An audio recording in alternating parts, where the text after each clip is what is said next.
Hey everyone, it's Rob, and today I'm going to be talking about how and why everyone was leaner back in the 1950s.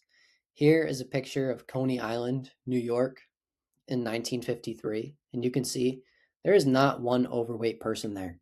There's not one obese person there. And there is another picture of a family eating, not worried about what they're eating.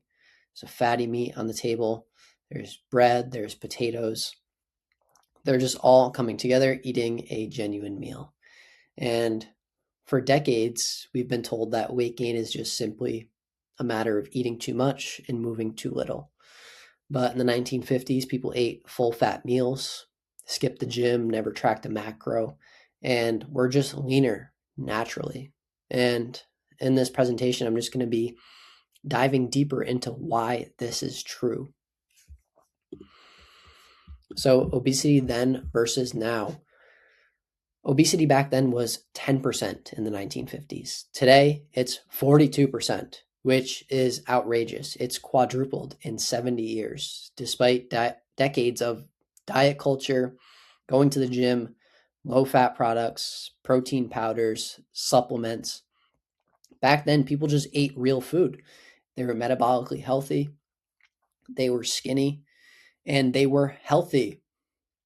The sharpest rise in obesity coincides directly with low fat dietary guidelines in 1977, industrial processed food manufacturing in 1980, and then the mass adoption of seed oils in the food supply. They stopped using full fat things like lard, tallow, butter to cook, and people started using seed oils because the government had told us that these were healthy for us and we needed to swap these out for our heart health.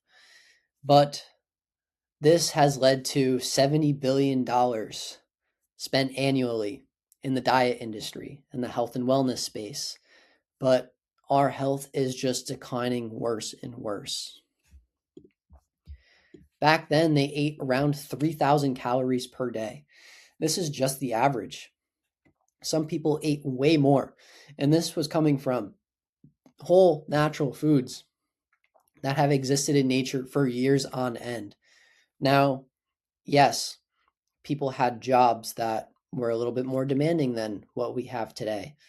But if you look at the jobs that are still demanding today, the people are out of shape. Look at construction workers. Look at people that are blue collar workers that are on their feet all day. You would think if they moved just as much as people did back then doing the same jobs, they would be just as in shape. And they're not. We have metabolic damage. 93% of Americans have at least one marker of metabolic damage. But what did they eat back then to not cause metabolic damage? Full fat, everything, whole milk, eggs, red meat, lard and tallow and butter for cooking. They made homemade bread like sourdough. This is crucial because what we eat today is the complete opposite. We have supplements, protein powder, meal replacements, diet products, low fat substitutes, artificial sweeteners, processed foods, seed oils, canola oil, soybean, vegetable oil. Stop eating all of that. It's awful for you. They have food dyes nowadays, preservatives, chemical flavor enhancers. This is terrible for you. Hormone production for your body, for everything. Back then, your body knew what to do with these foods. We've evolved millions of years on these foods. Our hormones like them, testosterone, we need the cholesterol for our brains, estrogen and progesterone balance. You can be satiated for hours with these types of foods. And the liver, the thyroid, the metabolic systems, they all function properly. But with the introduction of all these foods, it's damaging us slowly. People don't realize it. The fitness industry doesn't realize it. They say if it fits your macros, calories in, calories out. They don't look at the long-term side effects of the processed poison that we're putting into our body. People never stepped foot in a gym just to go run or do cardio or lift weights. This is all relatively new. And, fitness trackers, calorie burning apps, HIIT classes, spin studios, MyFitnessPal, chronometer, whatever you want to call it, all that stuff never existed, yet they were just lean. They were healthy. They loved life. They loved eating food. They'd go out and get ice cream. They'd go out and get milkshakes. They'd go out and get cheeseburgers at McDonald's and fries. But all the ingredients were completely different than what we have today. So I'm not saying to go out and do that, because you will cause metabolic damage with those foods today. You need to be very careful of where you get your food, where you're sourcing it, and what you're eating. At McDonald's, they used to fry their fries in beef tallow. They had grass-fed burgers. Everything back then was all grass-fed. Today we actually have to source grass-fed meat because things are fed corn and soy, which have caused high volume of linoleic acid within the fat of the meat. My apologies. But they walked everywhere. They walked 3 to 5 miles a day, but you should be walking still 3 to 5 miles a day. Get active, get some sunshine on your skin. Physical labor was the norm. There was a lot more jobs that required people to get on their feet and work, but we still have that today. And yet, like I said, those people are metabolically unhealthy. And then being outside, not sitting in front of a screen all day, helps significantly with metabolic damage. Moving your body, being around loved ones, getting sunshine, grounding, movement just was woven into daily life, and we need to get back to that. But research shows that sitting for prolonged periods is metabolically damaging. So stand up when you can.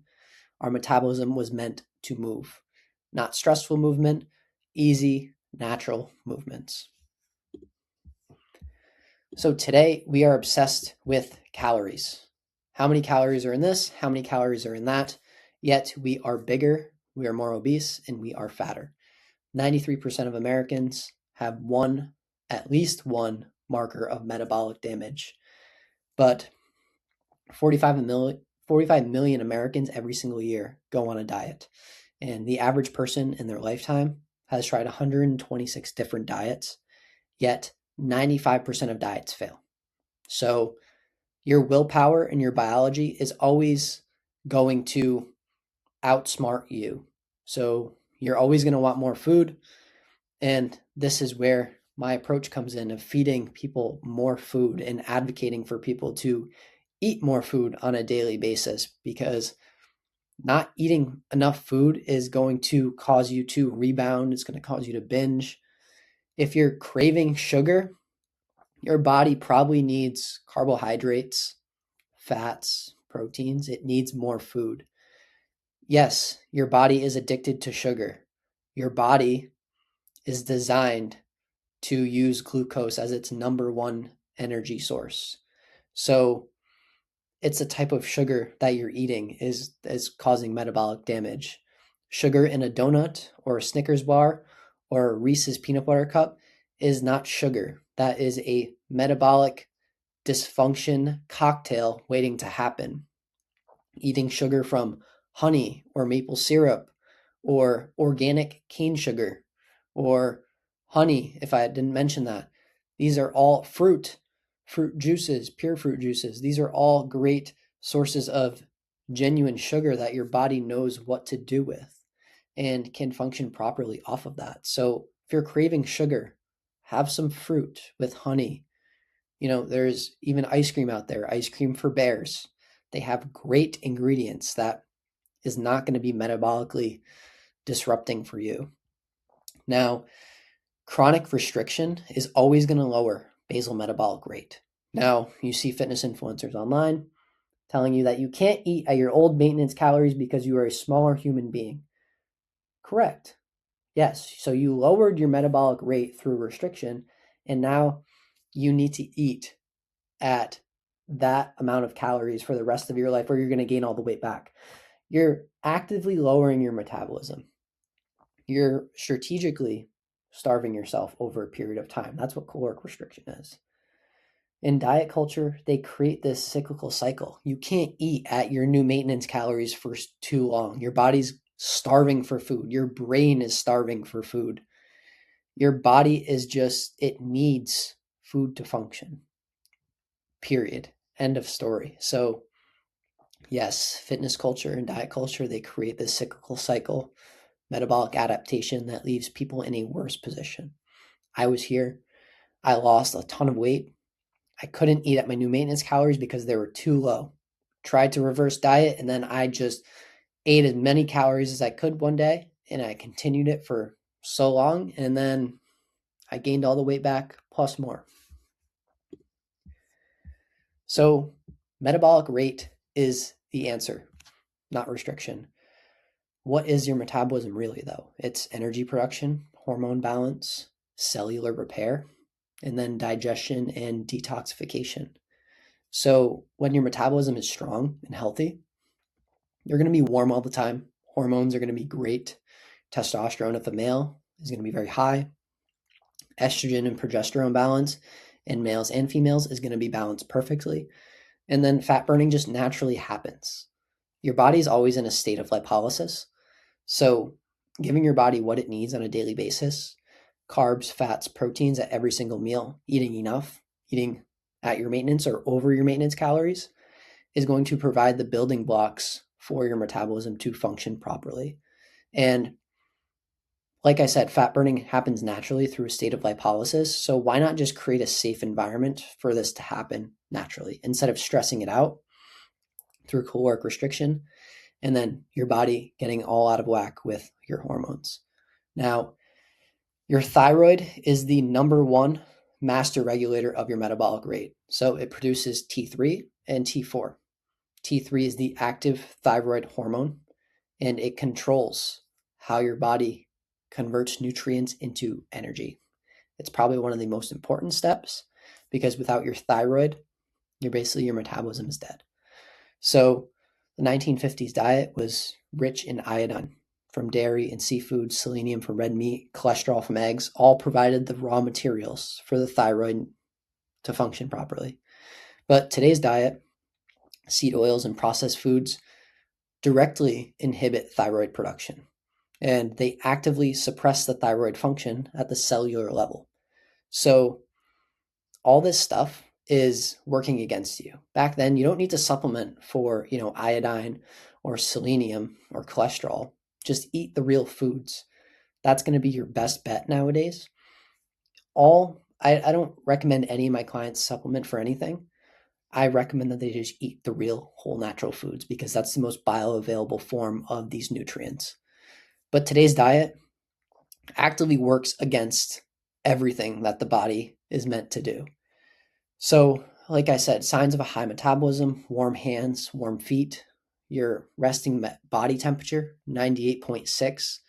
I like to see my clients there because that means their metabolism is functioning properly. A quick little test for you. Put a thermometer next to your bed, one that goes under your tongue. As soon as you open your eyes in the morning, put the thermometer in your mouth, take your temperature. If your temperature is anything below 97 degrees, or I'd say even 97.6, there's a lot of work to be done on your metabolism and how it's functioning. Now, some people wake up and they say, "Oh, Rob, my temperature's at 98.5 in the morning." And then I tell them to go eat breakfast, get some nutrients. And then all of a sudden, 30 minutes after, I have them take their temperature again of their breakfast and it's at 95.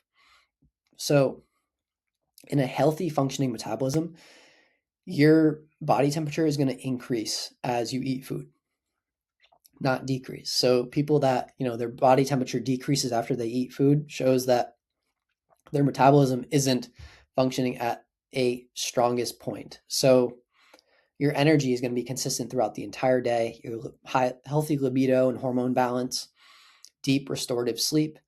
Like I said, people that are shredded online sometimes and most of the time don't have a healthy libido. Humans are meant to reproduce. Men, your testosterone should be high. Women, if you're losing your period and you're not having that on a monthly basis, that's not healthy. I hate to say it, and people online, they're telling you it's normal. It is not normal at all. And it's important that you eat more food to regain that period. Women I've worked with have regained their period after I've worked with them. And yes, it's it's a lot of work in the long run, but it's healthier overall for you because you're going to be fertile. You're going to be able to have kids one day, and that's the most important thing that a human being can do. So if you're not fertile and you are losing your period, or male, you don't have high testosterone, you need to work on your metabolism. End all be all. Because I saw a video online that women are happy they lost their period online because they didn't have to deal with it. And I mean, it made me really upset because people close to me I've worked with have regained their period, and they've wanted to regain it for a while because they wanted to have kids later on in their life.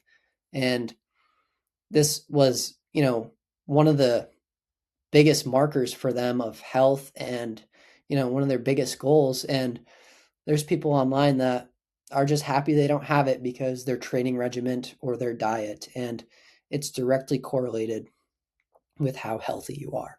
So men and women out there, if you don't have healthy signs of hormonal balance, we have a lot of work to do. But with these videos that I'm putting together and my content, I am happy to help you, get on a call with you, and help sort this out for you. So signs of a suppressed metabolism is going to be cold hands and cold feet, low body temperature, chronic fatigue, and brain fog. If you can't think during the day, I thought this was just normal until I actually had a high metabolism.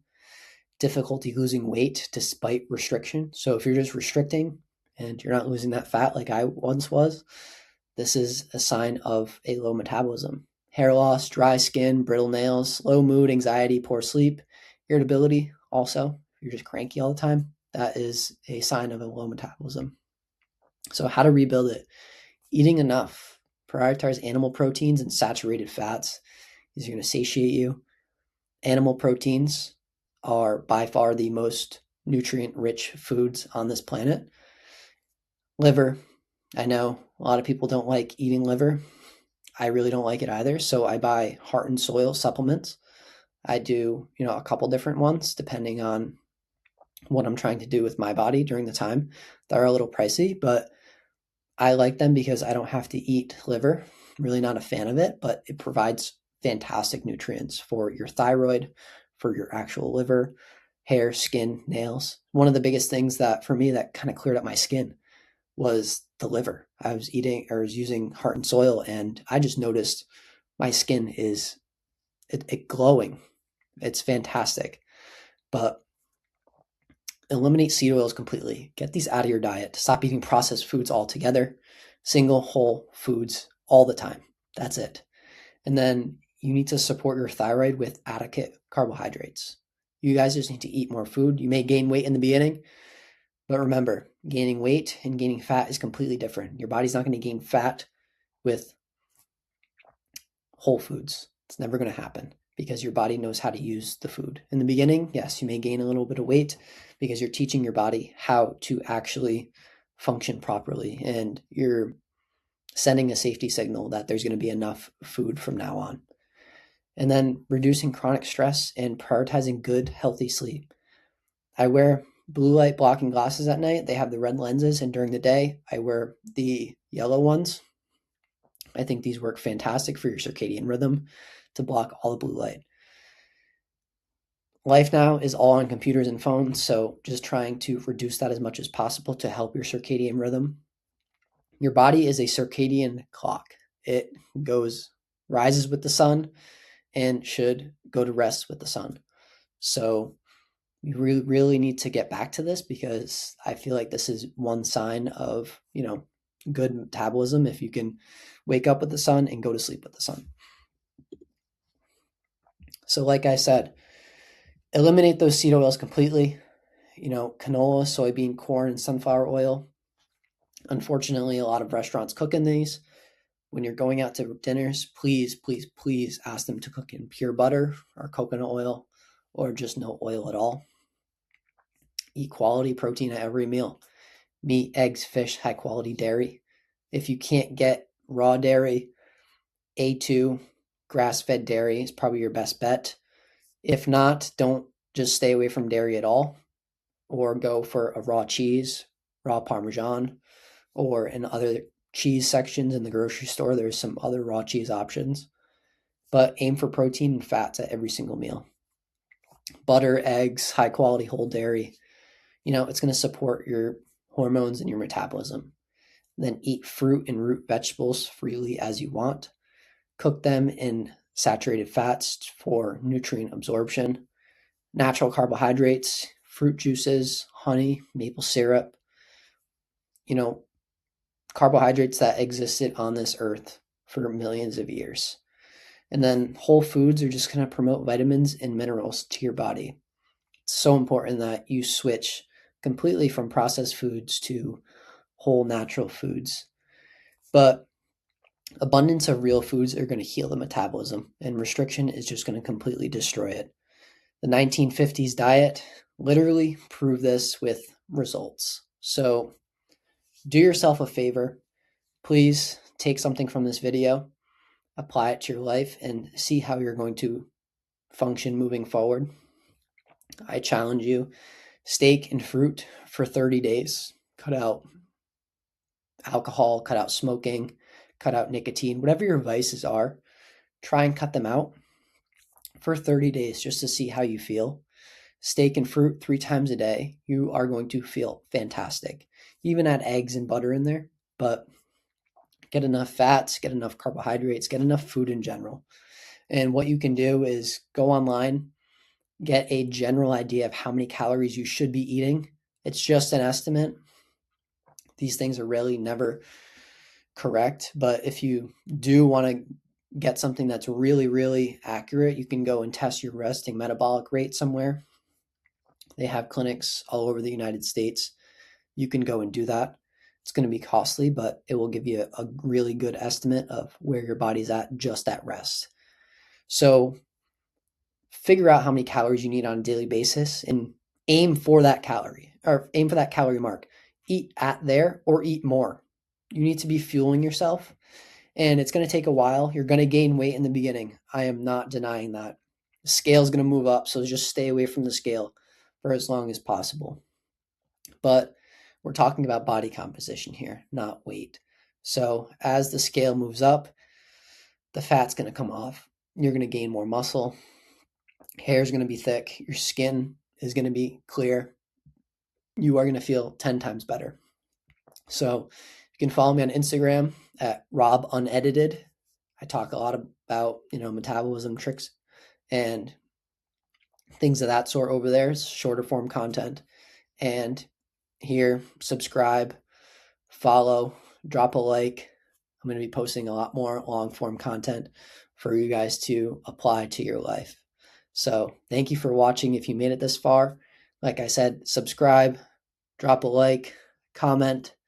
I love doing this and I love helping people. So let me know if you applied any of these things to your life, and I look forward to the next video. Take care.